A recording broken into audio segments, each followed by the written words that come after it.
What's up, everybody? Welcome to another episode of China Update, where I try and help you guys keep on top of the world's number 2 economy.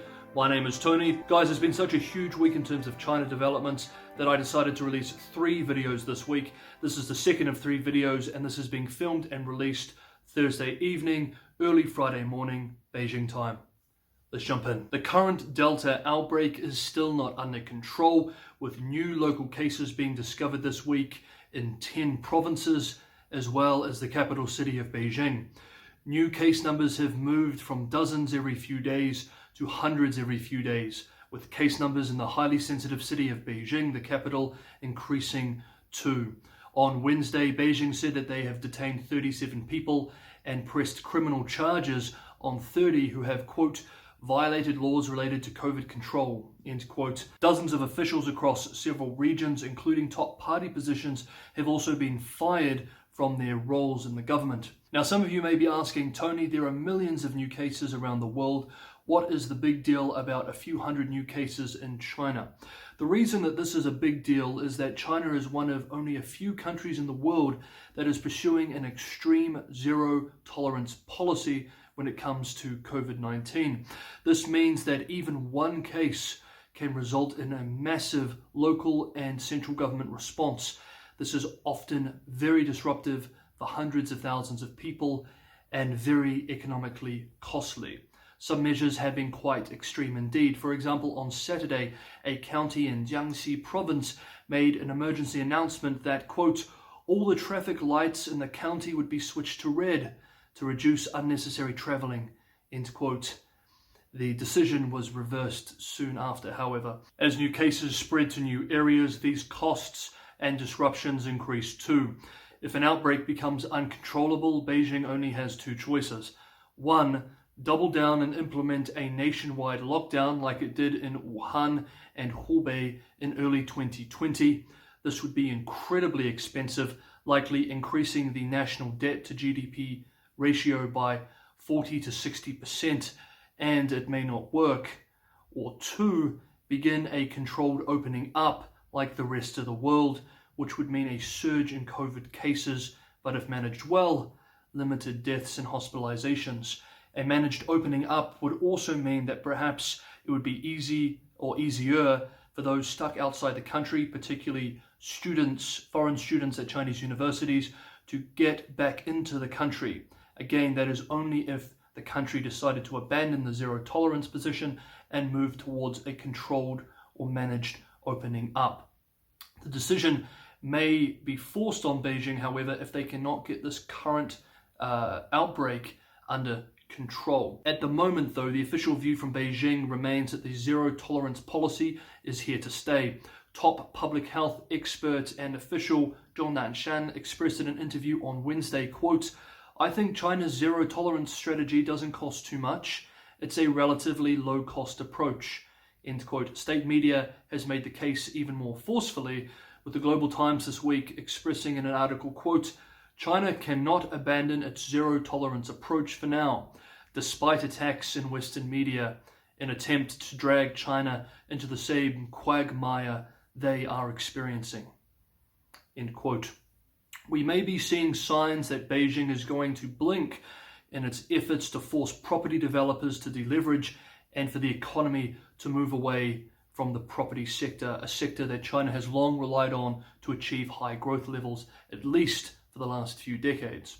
Data published this week by Shanghai Securities News shows that in October, lending to property developers jumped significantly. The newspaper said financial regulators have, quote, corrected their short-term overreaction to the financial market in a timely manner, end quote. The major technology supercity of Shenzhen, which borders the special administrative region of Hong Kong, appears to be making it easier again for property developers to buy land, or to be more specific, to buy the right to build on land for 70 years.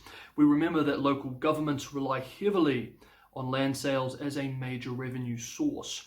The relaxation followed a recent collapse in land sales, with over 200 land parcels being withdrawn from auctions across the country since September, hitting major Tier 1 cities like Beijing and Shanghai quite hard. This was mainly in response to the central bank's cash or credit cut to heavily over-leveraged property developers in an attempt, like I said, to force them to deleverage.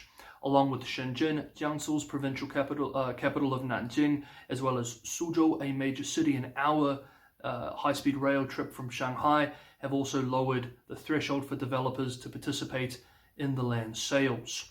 We also learned this week that sales of second-hand houses in Shenzhen dropped to the lowest level in almost 10 years, down 9.1% from September. Hey guys, if you're enjoying the episode, don't forget to hit that like button. It's a huge help. If you're watching this for the first time and you're getting some value from the episode, maybe consider subscribing. Hit that bell notification. I release 2 of these a week. Sometimes it's 1, sometimes it's 3, typically twice a week. And you'll get the latest China analysis, whether it's the economy or political macro developments you're interested in. You'll get these updates and analysis as soon as they're released if you hit that bell notification. And as always, a huge thank you, a massive thank you to my Patreon supporters. Thank you so much for your support. I really appreciate it as always. Thank you for supporting a small channel. Cheers, guys. On Tuesday, the Beijing-based Ministry of Commerce, in a public statement, encouraged families across the country to stockpile essentials. This sparked a run on supermarkets in some parts of the country, as well as rumors that the mainland was about to start a war with Taiwan. Within a few hours, text notifications claiming to be from the People's Liberation Army, PLA, said that reservists needed to be prepared for the draft because of the sensitivity around the Taiwan issue. It appears that these texts were fakes. The PLA issued a harshly worded notice that expressed that the news is totally fabricated and whoever did it would be severely punished. The government is now moving very quickly to quell these rumors, and the government expressed on Wednesday that it is concerned of the quote-unquote unpredictable consequences if it doesn't move fast enough. Even videos and news on Wednesday about people panic buying at supermarkets and other shops across the country are being censored on the Chinese internet. For the quote of the week, we're going to look at 2 quotes, this time from experts on a recent Chinese public opinion survey conducted by the US-based Carter Center. These are the observations by the 2 experts. Quote, "More interesting are the results of the second question, which demonstrate that 78% of respondents think China's international image is good or very good. This result is quite different from the results of various polls on how China is perceived by other countries, which lean quite negative. This gives us insight into the strength of state media at influencing Chinese public opinion." End quote. And the second quote, quote, "General Chinese citizens do not seem to be aware of such unfriendly sentiments and deteriorating impressions of China.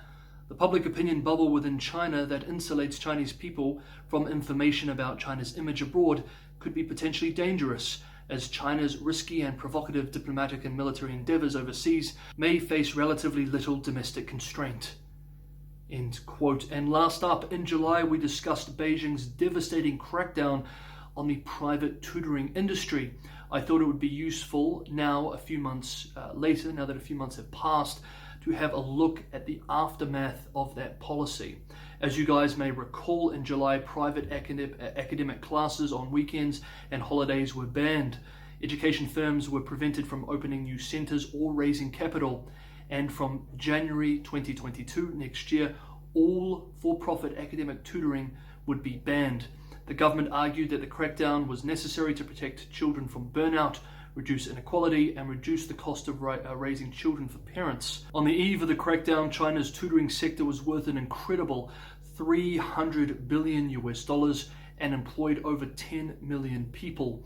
Now the industry is in collapse. Teachers have been dismissed in very high numbers, and parents have lost billions of dollars in prepaid class fees. Chinese media estimated close to 500,000 people in the industry lost their jobs in early August alone.